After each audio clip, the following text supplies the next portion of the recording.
Mr. Matthew Gordon survived the roller coaster ride, which was the month of January in the commodity markets. It was rather, wasn't it? Not just gold and silver, but a few other things as well. What's your read of all of that? Yeah, no, I mean, obviously gold and silver, I mean, massive face rip up, into the mid 5,000s, and then gave up almost $1,000 of that in a couple of days. Silver was even worse. It pulled the base metals along, obviously, in the volatility, not to anywhere near the same extent in terms of that price movement. But man, oh man, again, January 2026, you can say you were there to watch it all. Hopefully, you didn't.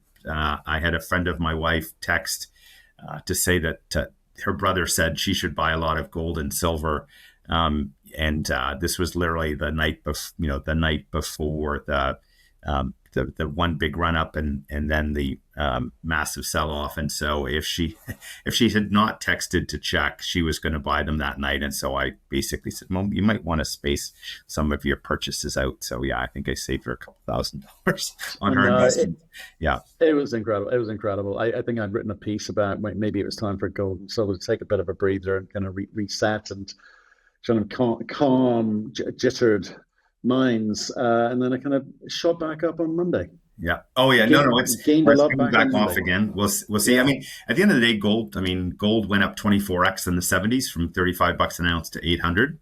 Not going to claim it's going to do that at this time, but I never thought we'd have a U.S. government that was actively trying to wipe out the U.S. currency as a store of value. So, we'll see how we go from here. So yeah, no, I mean, $10,000 gold, for a few days at some point in the next 2 years, we'll see what happens. But I refuse to ever forecast gold. It's the world's oldest Ponzi scheme. We just all accept it for what it is. That's the game. Yeah, so. You're getting so much hate mail coming in for that comment. Oh, I know. Ponzi scheme. Right. Okay. In which case we better swiftly go on to things we know a bit more about, which is obviously nickel's been bouncing around as well. Yeah, so nickel, again, went massive move at the end of December and into early January, and we actually popped up before things rolled over. We were poking through $19,000 a ton, again, on the back of some real fundamental news. So we saw the LME prices move, and what makes me confident in terms of where we go from here is we saw the whole ore price, nickel pig iron price, stainless price move higher as well. A lot of those, based on the specific product, or most of them are trading either at 3-year highs or close to 3-year highs, which is supportive of the entire market. And again, kind of poking a few holes in that. There's inventory everywhere, stuff that some analysts have had. With gold and silver coming off, nickel's traded back down into the bottom end of its range, but it's settled quite nicely into 16,500 to 18,500 range.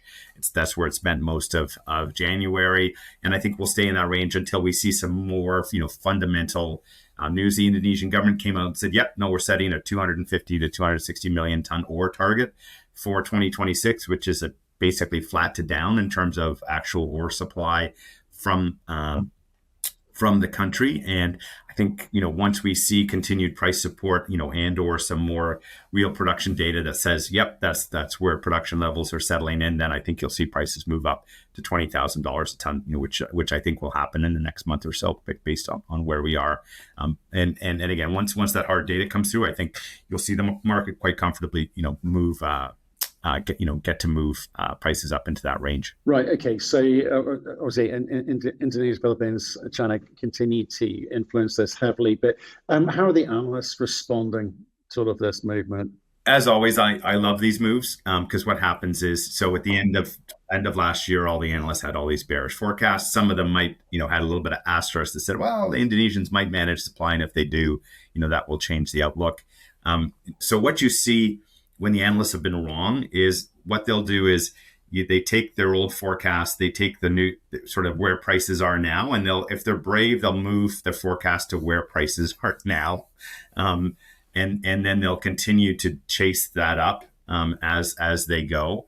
And so when you get worried is when they actually start to forecast above where the current price is. So not surprising, the week that gold had its massive run And before the big sell-off, you saw some of the big banks actually, really raise their gold forecasts for the next few years, which is always, generally, if you see the analysts really move ahead of or below, depending on which direction you're headed, where the current price is, that's usually a sign that the market's about to change direction again. So no, so right now they've moved prices about 20% from where they were to where we're sitting today. So, and I expect they'll be chasing nickel prices up the rest of the year. So again, can we stick with these analysts for a second? I mean, what do they not believe, or what do they believe will be affecting prices? Because obviously that you don't necessarily agree with them.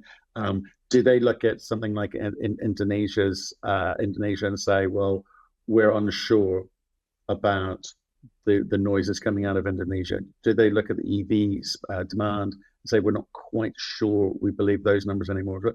What's the problem?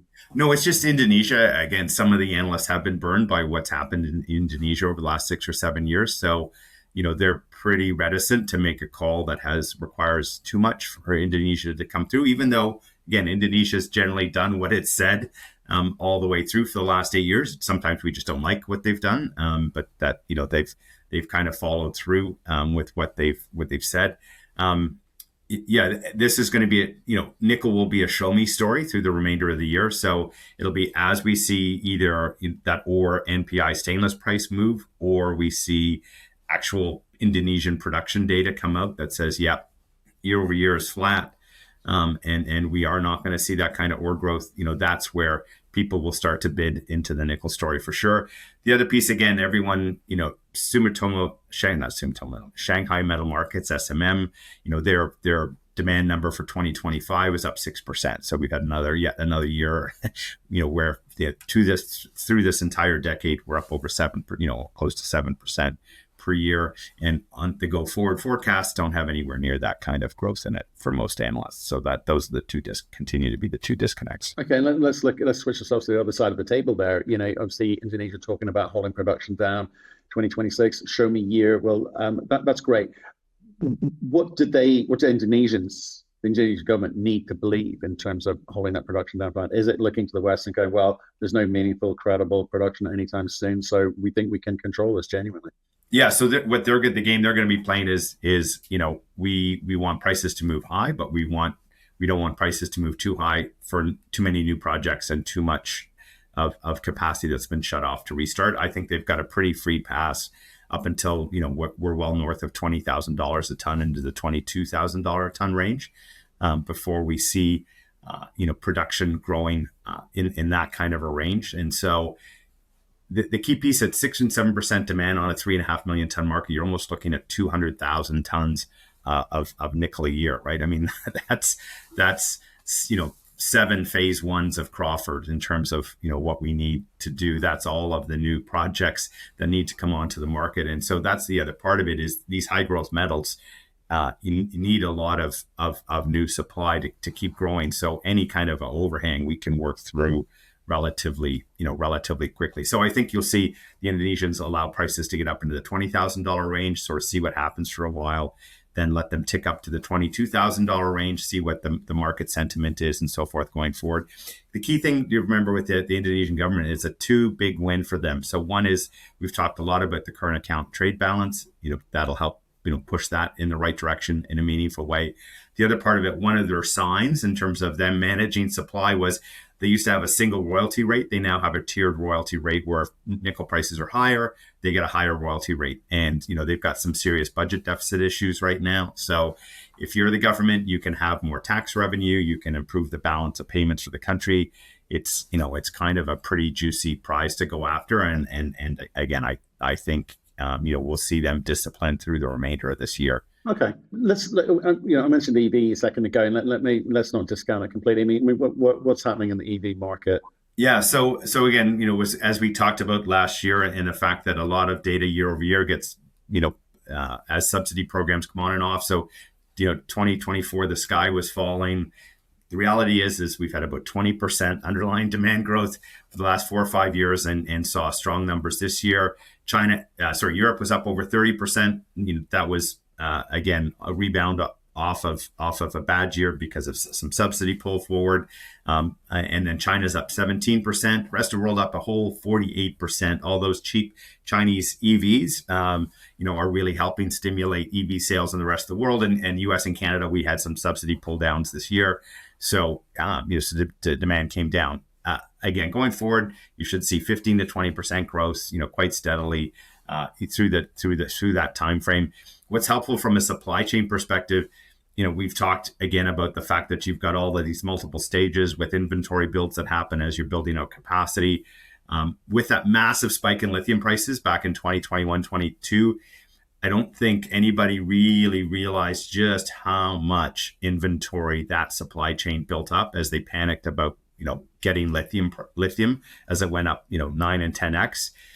We are now only finally in the second half of last year really started to work through that inventory, and they're now they're actively buying again. So, not surprisingly, you've seen lithium prices move higher.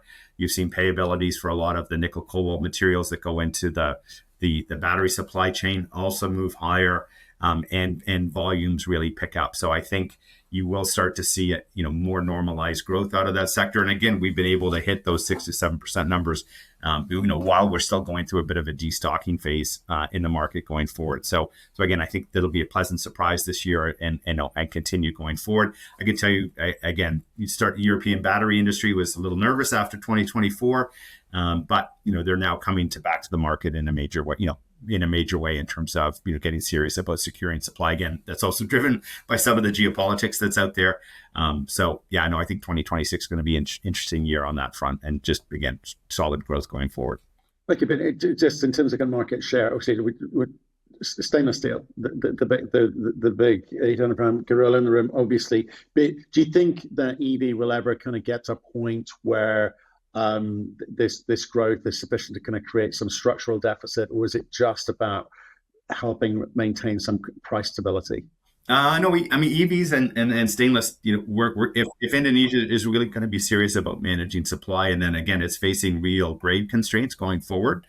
By the end of this decade, it's going to be whereas we were lucky that Inco in the 1960s and 70s found multi-million tons of nickel, and that just sat there until the 2000s, and Tsingshan and the other Chinese companies tossed in $40 billion of investment to unlock it all. That's what's exciting about our Timmins Nickel District. There's been very few nickel discoveries elsewhere around the world. Chinese got what they wanted in terms of discouraging people from finding more supply to compete against them. And we've got one of the few places where we can actually deliver large volumes going forward. So I think it's going to be a good few years here with nickel prices in the low 20s, and then we'll see what happens, as we get out towards the end of this decade or early next decade. So you're comfortable with the kind of nickel demand forecasts, your own forecast, not necessarily from the analysts. You feel comfortable with, obviously you've got a big project, large scale project, globally. The signs seem to be there for you. Is that what you're saying? Yeah. We'll expect to see nickel demand historically has always been 4 to 5% per year. We've kind of got a bump up to 6 to 7%, driven by incremental nickel demand from the EV market, and so expect to see that kind of growth rates through the end of the decade. And again, if we just revert back to the 4 to 5% by the 2030s, we're going to need a couple 100,000 tons of new supply every year just to keep pace with that kind of high growth. And that's the part the analysts always kind of forget about. Okay, well, let's get into some company news, including news, a little bit of an update on Canada Nickel Corp. But we'll start with Talon Metals. How are they getting on?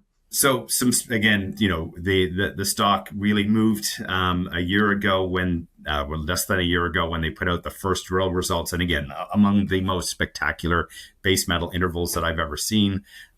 Their latest is 9 meters of almost 10% nickel, 12% copper, about 2/3 of an ounce of PGMs. There's only a few areas in the world where we've seen these kind of grades historically. So it's great that this deposit is able to generate this kind of mineralization. The key questions now is, what's the extent of it? It's still a pretty small, little area right now in that one deposit. Can they find repeats of this somewhere else? Are there going to be similar pods? that pop up. And the other part is, this is relatively deep. It's down about 800 meters.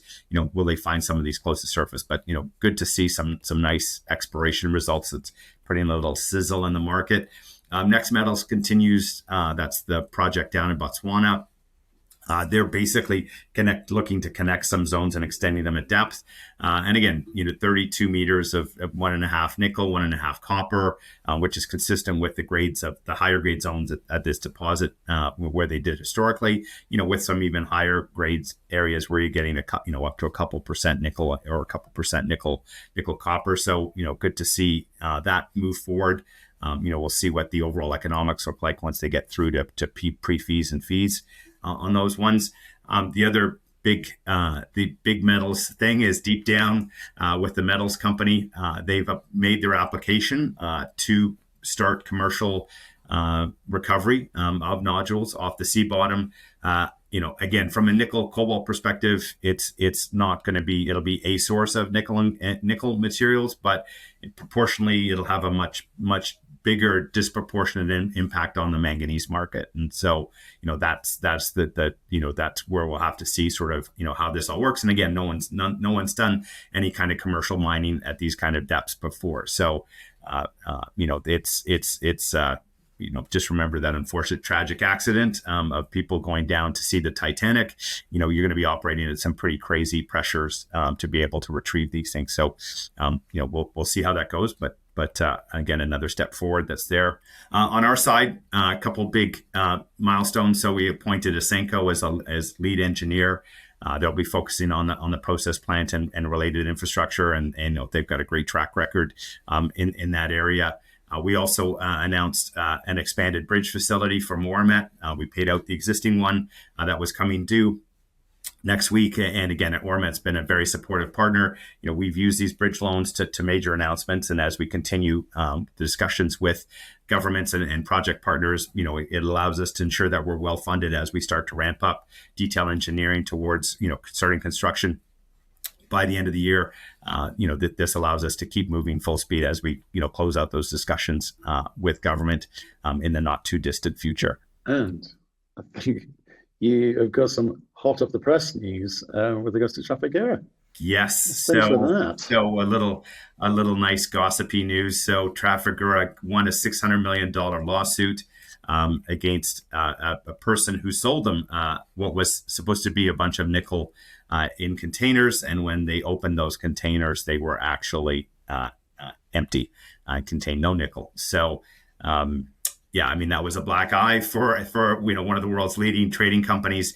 The most fun part of that is I was actually sitting in the Glencore office with the Glencore nickel team when the news hit the wire, and they had a good giggle for about 15 minutes about one of their competitors' mishaps. So we'll just put it that way. Yeah.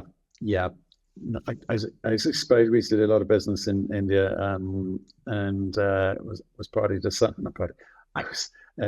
I was around and about when some stories like that were breaking too. It's you got to be careful, tread carefully with some of these groups. Right. Well, I think that's the news. That's the wrap. It's a wrap, Mark. It's a wrap. So interesting January. Let's see what February brings. Obviously, you continue to advance conversations with various provincial and federal government on your project. Do keep us up to date on those. Please, and well done on the Asenko. Nice. Thank you, sir. Very nice. See you soon. We'll see you in a couple of weeks.